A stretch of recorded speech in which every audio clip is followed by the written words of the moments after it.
부착하는 것이 더 효과적인 것과 같은 이치로 접촉 면적을 줄여 물체에 가해지는 압력을 크게 할수록 격파가 더 쉬워진다는 거야.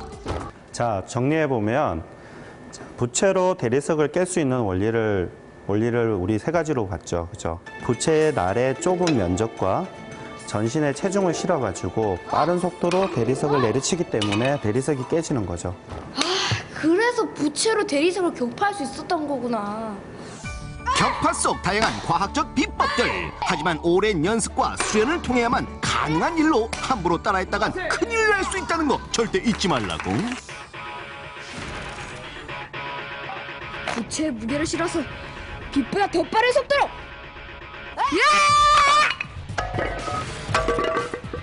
우와!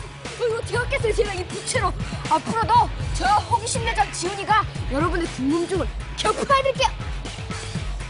격파 속 숨은 과학 원리를 알아봤던 오늘 이 시간.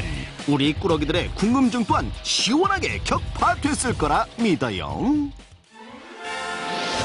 특별한 힘으로만 가능해 보이던 격파 속에도 힘의 원리를 이용한 과학이 숨어 있다.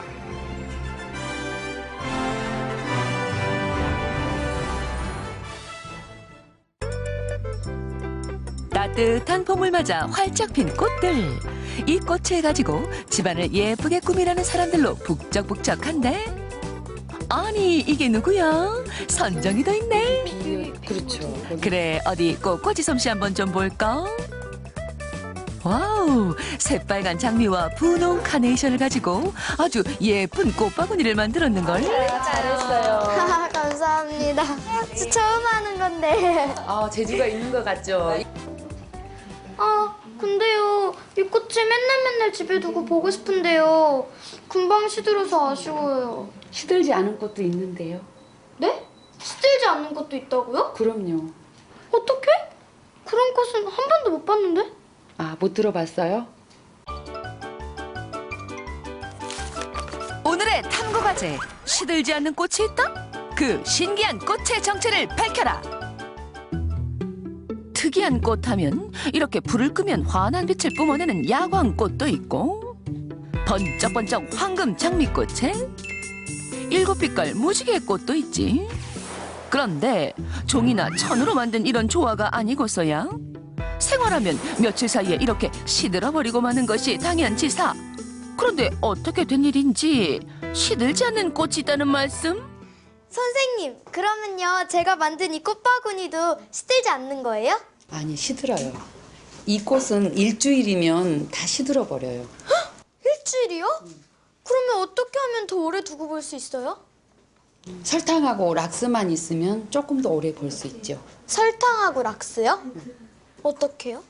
이런 평범한 설탕과 표백제가 어떻게 꽃을 시들지 않게 할까? 꽃을 싱싱하게 꼽으려면 물에다가 얼음도 넣어주고 물을 매일매일 갈아줘야 되잖아요. 네. 그런데 이 물에다가 락스를 넣으면 물이 부패되는 걸 방지해요. 그래서 설탕 2스푼을 넣고 락스를 2~3방울 넣으면 훨씬 꽃이 싱싱해져서 오래오래 가는 거예요.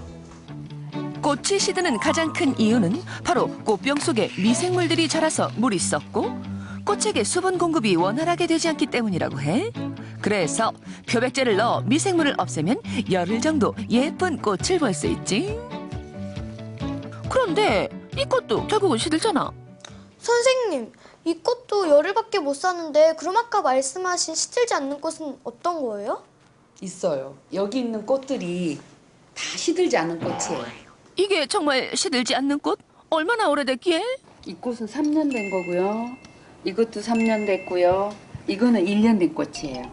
아니, 이게 바로 1년 된 꽃? 혹시 조화가 아닌지 자세히 살펴보자고. 이리 보고 저리 봐도 생화가 맞는 것 같은데? 보통 장미라면 일주일도 채 되지 않아 시들기 마련. 그런데 싱싱한 모습 그대로네. 촉감이 어때요? 우와, 진짜 장미꽃하고 똑같아요. 장미꽃이에요. 저화가 아니라 진짜 생화였네요. 맞아요. 이 꽃은 장미꽃을 가지고 특수 용액 처리한, 그래서 오래 볼 수 있는 보존화라고 그래요. 보존화요? 네, 99%의 알코올과 글리세린이 함유돼서 만든 거예요. 특히